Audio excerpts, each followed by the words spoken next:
You know that person who would rather struggle silently for 3 hours than send one simple message saying, "Can you help me?"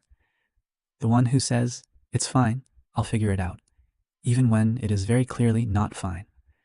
The one who carries every bag in one trip, answers, "I'm okay," too quickly, and feels strangely uncomfortable when someone says, "You don't have to do this alone."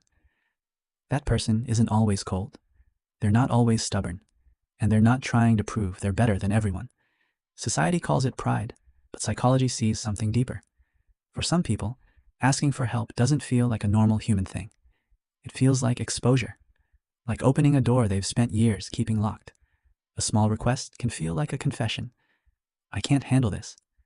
And to someone who has built their identity around being capable, calm, and self-contained, that can feel terrifying. Sometimes this comes from growing up in an environment where needing help was not safe. Maybe they were ignored when they cried.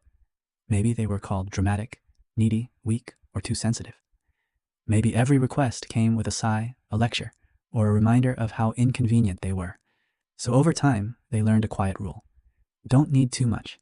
They became the helpful one, the reliable one, the person who remembers everyone's problems but hides their own, the person who can sense when others are upset but feels guilty when they become the one who needs comfort. And here's the strange part. They may love helping others. They may show up at midnight, answer long messages, give thoughtful advice, and notice tiny changes in someone's voice. But when it's their turn to receive support, their body resists it.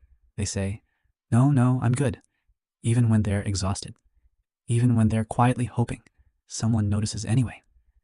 Another reason people hate asking for help is because help can feel like debt. Not emotionally, maybe logically they know people care, but deep inside, receiving something can trigger pressure. Now I owe them. Now I'm a burden. Now they'll see me differently. So instead of asking, they overprepare. They research everything alone. They rehearse conversations in their head, but never send the text.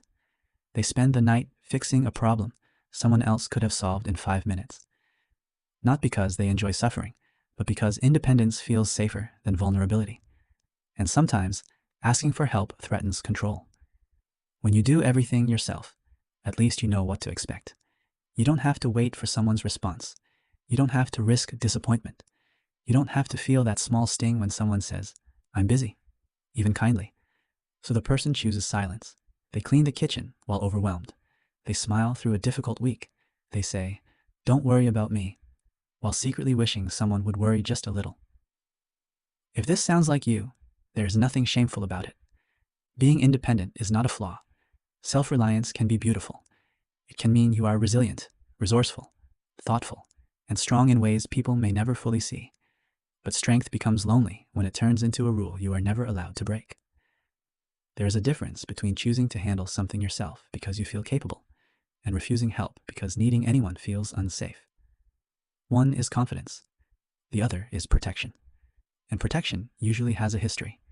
Maybe it comes from anxiety, from past rejection, from being the strong one for too long, from trauma, depression, insecurity, or the fear that if people see your needs, they might leave. This does not mean something is wrong with you.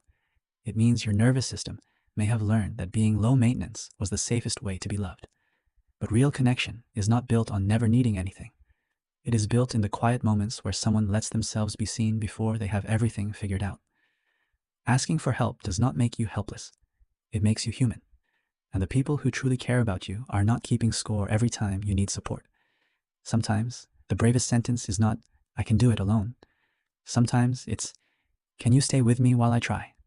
So if you're someone who hates asking for help, maybe your heart isn't closed. Maybe it has just been carrying too much evidence that opening up was dangerous. And maybe healing begins the moment you let one safe person prove otherwise. If this felt familiar, comment below. What is the hardest kind of help for you to ask for? Emotional support, advice, money, time, or simply presence? Subscribe for more calm psychology videos like this. And in the next video, we'll talk about the quiet pain of people who always seem fine until they finally disappear.